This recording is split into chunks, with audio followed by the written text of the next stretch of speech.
Now, following the mass shooting in Florida that claimed the lives of 17 people, that both including students and teachers at the Marjorie Stoneman Douglas High School, one of Trump's cabinet might be breaking with the Republicans on the issue of at least gun violence research.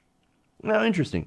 Now, Politico is reporting that Secretary of Health and Human Services Alex Azar recently opened the door to expanding federal gun violence research. Interesting.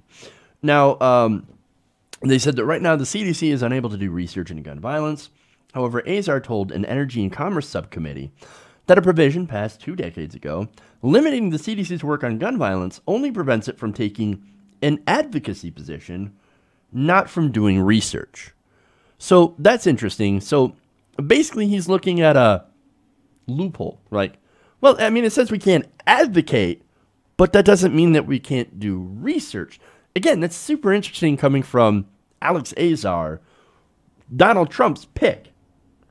Now, he says, my understanding is that the writer does not in any way impede our ability to conduct our research mission. We're in the science business and the evidence generating business.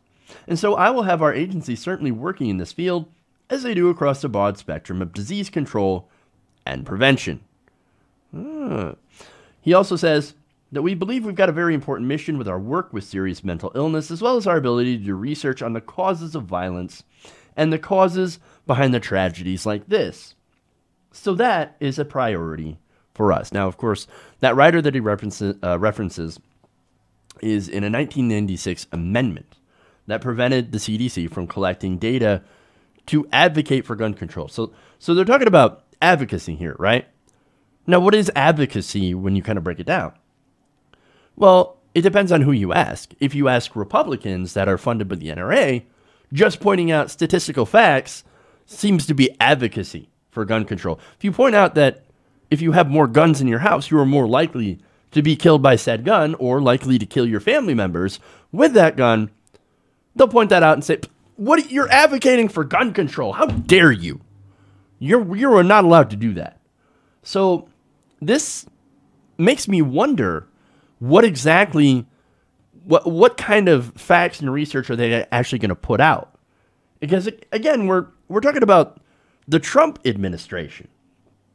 So anyway, the conservatives, they did not like the fact that the CDC wanted to do research on the causes of gun violence, the causes of mass shootings. So, and it makes you wonder, why didn't they like the CDC doing that in the first place? Could it be what they would find? It could find that here in America, we are drowning in a sea of guns. We have more guns than people in an increasingly small amount of hands. Now, that's strange. That would seem to point out that less and less Americans are owning guns, but there's a small section of Americans where all the guns seem to be going to.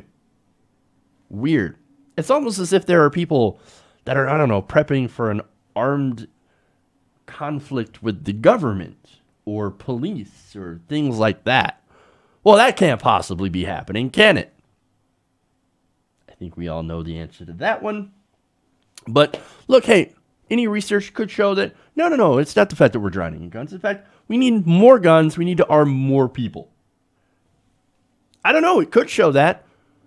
The point is that the Republicans, thanks to that writer, made sure the CDC couldn't do the research on the guns.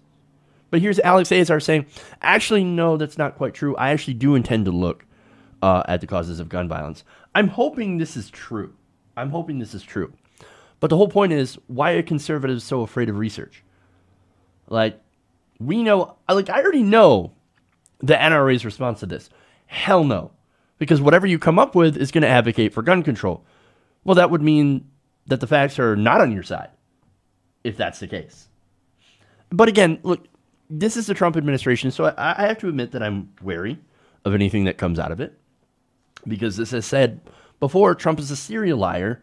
And a lot of his cabinet members are also serial liars, but at the same time, facts don't lie. And so there is that. I mean, look, they are stubborn things. The facts are. So, look, I don't know what's going to happen. I'm wary, but this actually might be good news. we'll see what develops. We'll see what actually comes out of this, but tentatively hopeful. Hey everybody, thanks for watching this video. If you want to see more like this, please hit the subscribe button below.